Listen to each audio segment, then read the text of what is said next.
కీర్తనలు 92 పాత నిబంధనలో 590 కలిపి చదువుతున్నాను. యెహోవాను స్తుతించుట మంచిది, మహోన్నతుడా నీ నామమును కీర్తించుట మంచిది. ఉదయం అనే ప్రభును ప్రతి రాత్రి నీ విశ్వాసను 10 తంతుల స్వరమండలముతోను గంభీర ధ్వనిగల సితారతోను ప్రచురించు మంచిది. ఎందుకనగా యెహోవా నీ కార్యం చేత నీవు నన్ను సంతోషపరుచుతున్నావు. నీ చేతి పనులను బట్టి నేను ఉత్సహించుతున్నాను. యెహోవా నీ కార్యము ఎంత దొడ్డవి, నీ ఆలోచనలు అతి గంభీరం. పశుప్రాయం వాటిని గ్రహింపరు, అవివేకులు వివేచింపరు. నిత్య నాశనము అందుకే భక్తులు చెడు చెడు పనులు చేయని వారందరూ పుష్పించదు. యెహోవా మీరే నిత్యం మహోన్నతుడిగా అందుకు. నీ శత్రువుడు యెహోవా, నీ శత్రువుడు నశించదు. చెడు పనులు చేయని వారందరూ చెదరిపోవద్దు. గురుపు కొంపు వలె నీవు నా బ్రహ్మ పైకి కొత్త తైలముతో నేను కంటపడి నా కొరకు పొంచిన వారి నా కనులు ఆస్తిగా చూశాను. నాకు విరోధంగా లేచిన దృష్టిలను సంబంధించి నా చెవులకు వినబడింది. నీతిమంతులు ఖర్జూర వృక్షం వలె మోగువేయి లెబానోను మీద దేవదారు వృక్షం వలె వాటి యెహోవా మందిరంలో నాటబడిన వారే వారు మన దేవుని ఆవరణంలో ప్రతివుడు. నాకు ఆశ్చర్యదుర్గమని యెహోవా యథార్థవంతుడని ఆయన నేర్చేస్తున్నాము దేవుని ప్రసిద్ధి చేయుటకే. వారు ముసలితనము నందు ఇంకా చెడు సారం నుండి పచ్చదారం దేవుని స్థుతించడం మంచిది. ఆయన మహోన్నతుడు, ఆయన నామాన్ని కీర్తించుట మంచిది. ఉదయమున దేవుని యొక్క కృపను బట్టి రాత్రి అంతా ఆయన ఆ రోజంతా చేసిన ఆయన విశ్వాసాన్ని బట్టి 10 తంతుల స్వరమండలంతోనూ గంభీర ధ్వనిగల సితారతోను ప్రచురించడం మంచిది. నీ కార్యము చేత నీవు నన్ను సంతోషపరుచుచున్నావు. నీ చేతి పనులను బట్టి నేను ఉత్సహించుచున్నాను. దేవుని కార్యాలు ఎంతో గొప్పవి అంటే గొప్పవి అని అర్థం. ఆయన ఆలోచనలు అతి గంభీరములు. ఈ గీతంలో భక్తుడు దేవుని స్తుతించడం చాలా మంచిది మనకి అని చెప్తా ఉన్నాడు. ఉదయము ఈరోజు మనం బ్రతికి మనం అలా ఉన్నామంటే దేవుని కృప అని తక్కువ మనసుతో సాయంత్రం వచ్చేదానికి ఈ రోజంతా నువ్వు నాకు చేసిన సహాయాన్ని బట్టి విశ్వాసం చూపించావు. ప్రతి రాత్రి కూడా ఆయనకి విశ్వాసంతో ఆయన విశ్వాసని చెప్పడం మంచిది, ప్రచురించడం మంచిది అని చెప్పి తన జీవితంలో దేవుడు చేసిన కార్యాన్ని ప్రతిరోజు కూడా ధ్యానం చేస్తూ దాన్ని బట్టి సంతోషిస్తున్నాడు. పశుప్రాయులు వాటిని గ్రహింపరు. మనం దేవుడు చేసిన కార్యాలు ఏం చేశాడు, నా జీవితంలో ఈరోజు ఏం జరిగింది, ఎలా ఆయన నన్ను నడిపిస్తున్నాడు, ఆయన ఈరోజు ఎలా విశ్వాసం చూపెట్టాడు, ఈ యొక్క ధ్యానము ఆలోచన మీకు మొదలు పొందుతుంది. భక్తిహీన ఇదంతా ఏం పట్టించుకోదు.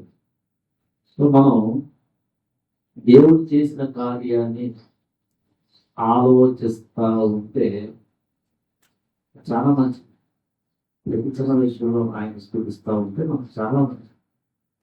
అవివేకులు వివేచింపరు, నిత్య నాశనం అందుటకే కదా భక్తిహీనులు గడ్డి వలె చిగుర్చులు. భక్తిహీనులు గడ్డి వలె చిగురిస్తారంట. గడ్డి కూడా బాగానే పచ్చగా కనిపిస్తే సాయం తిరిగిపోదు. అంటే భక్తిహీనులు కూడా చిగుర్చడం అంటే జనరల్గా వాళ్ళు అభివృద్ధి పొందుతున్నట్లు కనిపిస్తారు.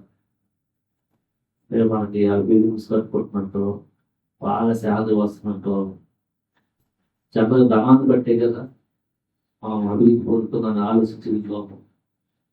కానీ వాళ్ళు నిత్య నాశనంలో ఉన్నారని చెప్తున్నారు. చెడు పనులు చేయి వారందరూ పుష్పించదు. ఇక్కడ చూడండి వాక్యం, చెడు పనులు చేయి వారందరూ నశించదని లేదు, తాత్కాలికంగా పుష్పిస్తారు. ఇక్కడ మనం లోకాసు వార్త 12:15 వచ్చింది. ఆయన వారితో మీరు ఏ విధమైన లోపమునకు ఎడమయ్యక జాగ్రత్త పడి ఒకరి కలిమి విస్తరించడం వారిని జీవనకు మూలం కాదు అని. జనరల్గా మీరు భక్తి తెలియకపోతే ఏమనుకుంటారు? చర్చకు వస్తే కలిమి విస్తరించాలి, డబ్బులు బాగుండాలి, జనరల్గా అనుకునేది అది.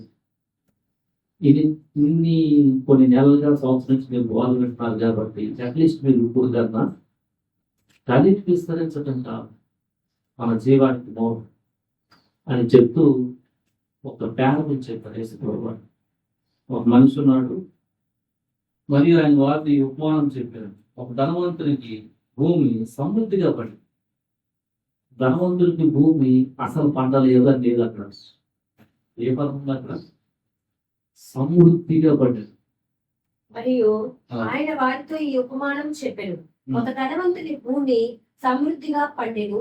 అప్పుడు అతడు, నా పంట సమకూర్చుకొనుటకు నాకు స్థలము చాలదు కనుక నేనేమి చేతునని తనలో తాను ఆలోచించుకొని, నేను ఇలాగు చేతును, నా కొట్లు విప్పి వాటి కంటే గొప్ప వాటిని కట్టించి అందులో నా ధాన్యం అంతటిని నా ఆస్తిని సమకూర్చుకొని, నా ప్రాణముతో ప్రాణమా, అనేక సంవత్సరములకు విస్తారమైన ఆస్తి నీకు సమకూర్చబడి ఉన్నది, సుఖించుము, తినుము, త్రాగుము, సంతోషించుమని చెప్పుకొందుమనుకొని. అయితే దేవుడు, వెర్రివాడా, ఈ రాత్రి నీ ప్రాణమును అడుగుచున్నాను, నీవు సిద్ధపరిచినవి ఎవరి బహు అని అతనితో చెప్పాను. దేవుడి ఎడల ధనవంతుడు కాక తన కొరకే సమకూర్చుకొనివాడు అలాగుననే ఉండినని చెప్పాను. చెడు పనులు చేసే వాళ్ళు పుష్పిస్తారు. సమృద్ధిగా పండింది. సమృద్ధిగా పండితే చివరికి ఏమైంది? దేవుని గురించి ఆలోచన లేదు. దేవుని కంటే ధనాన్ని ఎక్కువ ప్రేమించి అదే నన్ను కాపాడుతున్నాడు. భక్తిహీనుడు ఏముందంట వాక్యం చూడండి, చదవండి.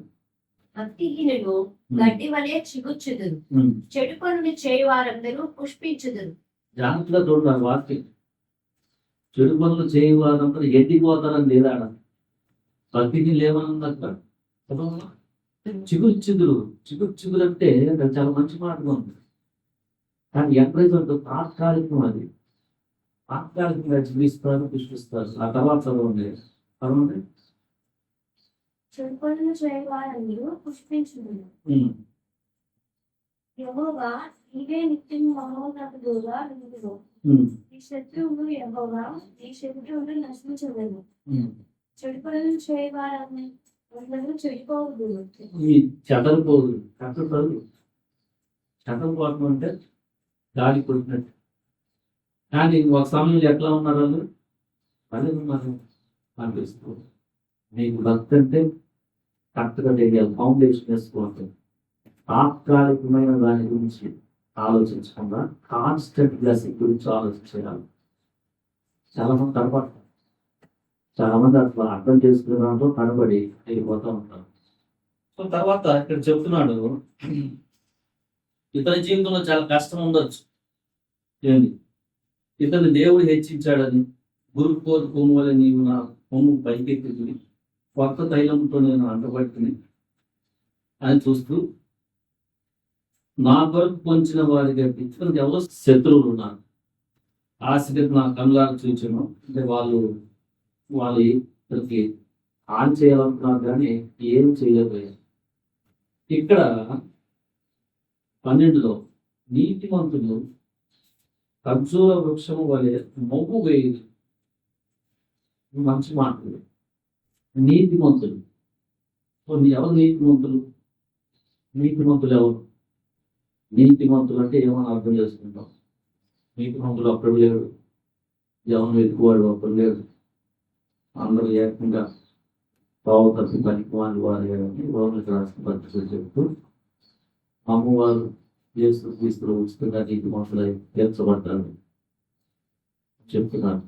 సో ఇప్పుడు నీతిమంతులు అంటే నీకు ఎట్లా అర్థం?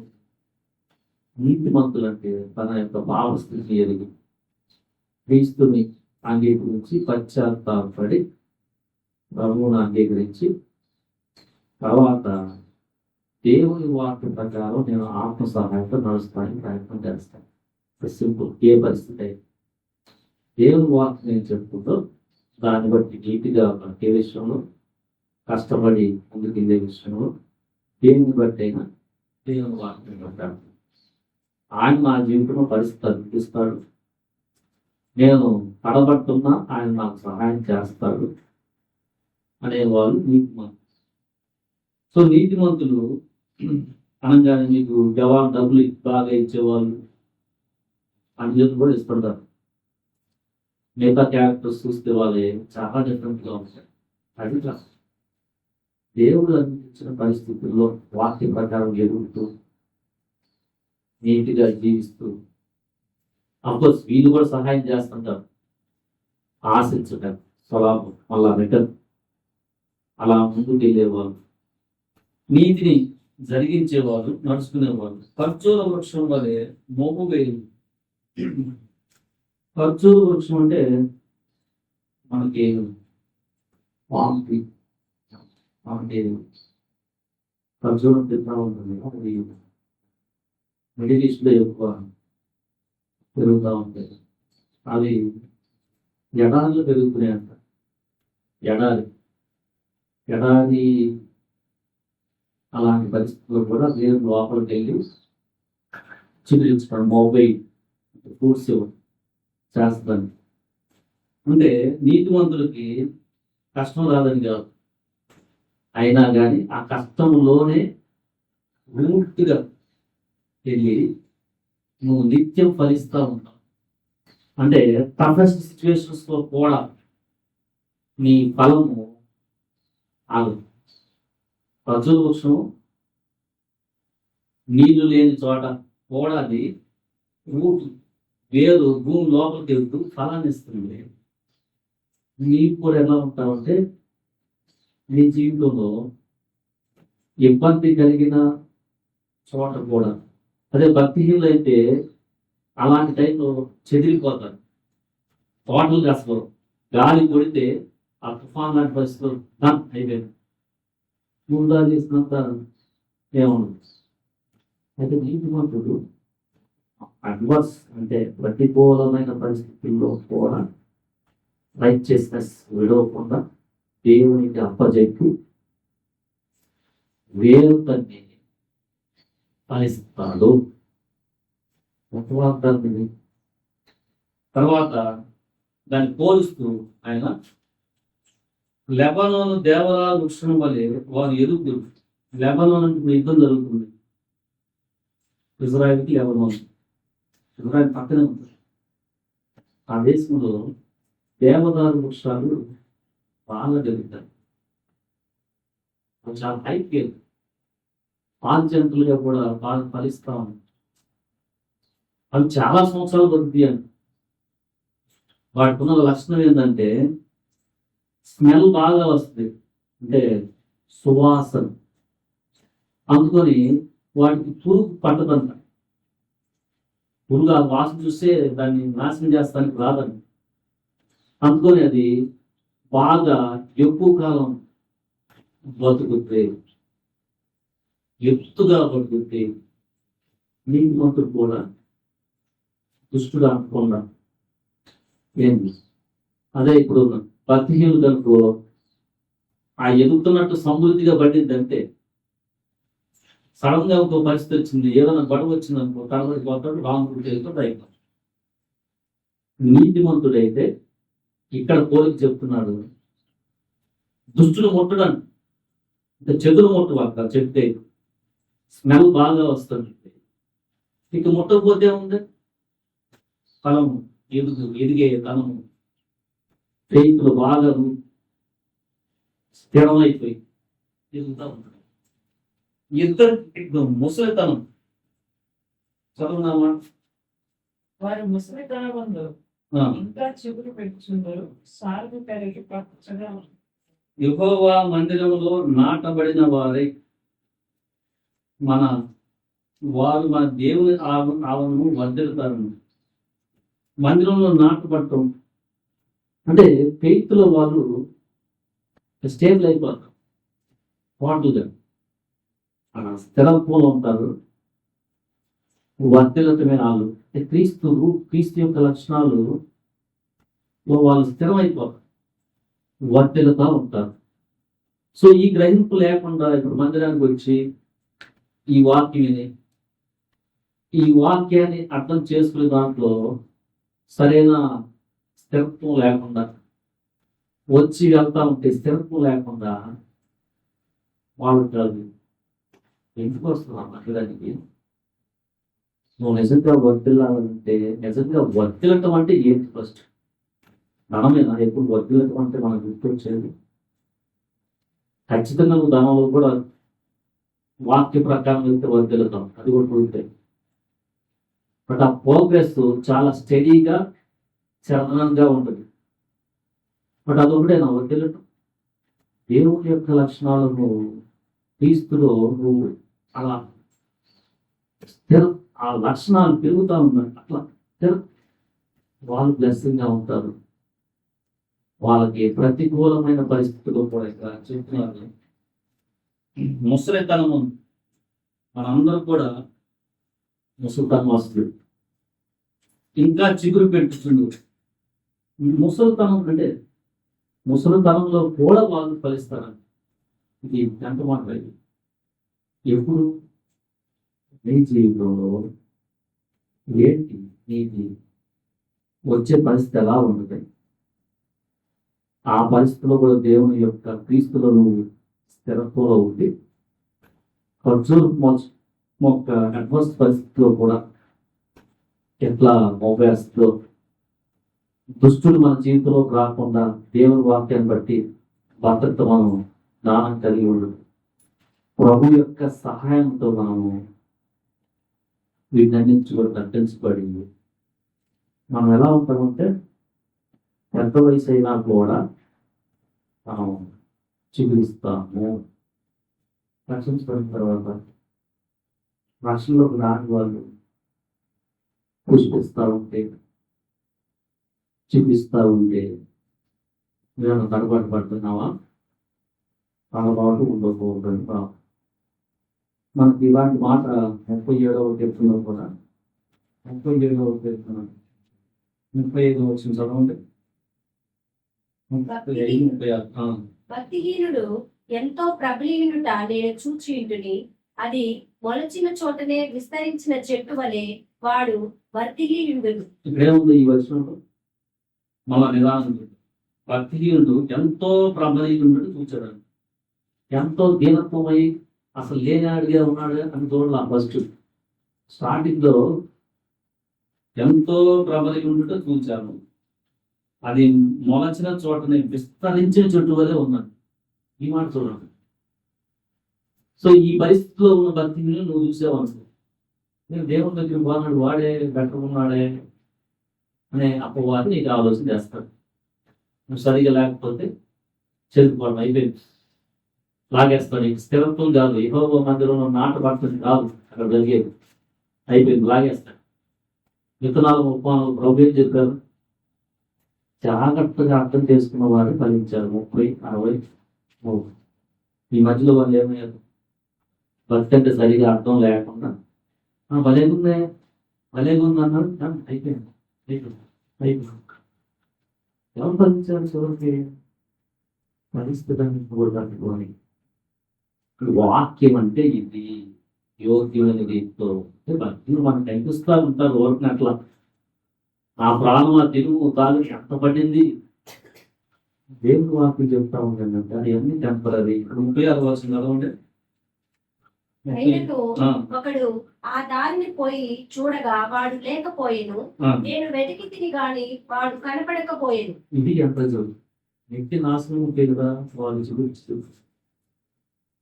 అందువలన రక్షించబడిన మీరు చాలా జాగ్రత్తగా బతుకునే ఆలోచించాలి. వాళ్ళు టెంపరీగా అన్యాయం చేసి అబద్ధాలు చెప్పి కల్తీ చేస్తూ మోసం చేస్తూ చాలా ఎదుగుతాం అనుకుంటారు. అది ఏముంది? కొన్నిసార్లు దేవుడే వాళ్ళు వేసిన ఫలాన్ని కూడా మంచి అభివృద్ధి ఇవ్వచ్చు. ఎందుకంటే ఆలోచిస్తాడని. ఇప్పుడన్నా నా యొక్క కృపని మంచితనం ఆలోచిస్తాడని ఆలోచించడం వాళ్ళు ఆలోచించడం అయిపోయింది. మనం గుర్తుపెట్టుకోవాల్సింది దేవునితో మనం బతికితే మనకు కష్టం వచ్చినా మనకి దేవుని సహాయం ఉంటుంది. దేవుని ఆత్మ మీలో ఉన్నాడు కాబట్టి దుష్టుడు ముట్టడు. చెవులు వచ్చి జీవితాన్ని నా చెప్పిన కొరికేయకుండా కాన్స్టెంట్ గా నువ్వు తిరుగుతా ఉంటావు. నువ్వు ప్రతికూలమైన పరిస్థితుల్లో కూడా ప్రతికూలమైన పరిస్థితులు వస్తాయి. తుఫాన్ రాకుండా నువ్వు జీవితంలో నువ్వు గడ్డను జోగిస్తున్న 70 సంవత్సరాలు 80లో అసలు కాకుండా ఉండదు కదా. నువ్వు ఇల్లు కట్టిన తర్వాత తుఫాన్ టెస్టింగ్ పడతావు. అలాంటి నీ భక్తి జీవితంలో కూడా అలాంటి పరిస్థితులు వస్తే నువ్వు వాటి అవ్వాల్సిన పరిస్థితులు నువ్వు దేవుని మార్గంలో నీతిగా నడుచుకుంటే నువ్వు ఫలిస్తావు. నీ వయసు పెరుగుతుంది, ముసలితనం కూడా వచ్చింది, పెద్దలు అయిపోతున్నావు, అయినా కానీ ఫలిస్తానే ఉంటావు. ఇంకోటి ఏంటంటే నువ్వు చనిపోయినా కానీ నిత్యము ఫలిస్తావు. నువ్వు చనిపోయినా ఒకకాలకు వెళ్ళిపోవచ్చు, కానీ నీవు నిత్యము ఫలిస్తావు. Your blessing to the people అది గుర్తుపెట్టుకొని యెహోవాను నిత్యము స్తుతించడం మంచిది. మహోన్నతుడా, ఉదయం నీ కృపను బట్టి ప్రతి రాత్రి నువ్వు నాకేం చేశావు నీ విశ్వాసం బట్టి నీ యొక్క మంచితనాన్ని చెప్పడం మంచిది, ప్రచురించడం మంచిది అని చెప్తున్నాడు. వాక్యాన్ని బట్టి మనం భక్తిలో స్థిరపడి ప్రభు సహాయం దయచేస్తాక. ఆమేన్.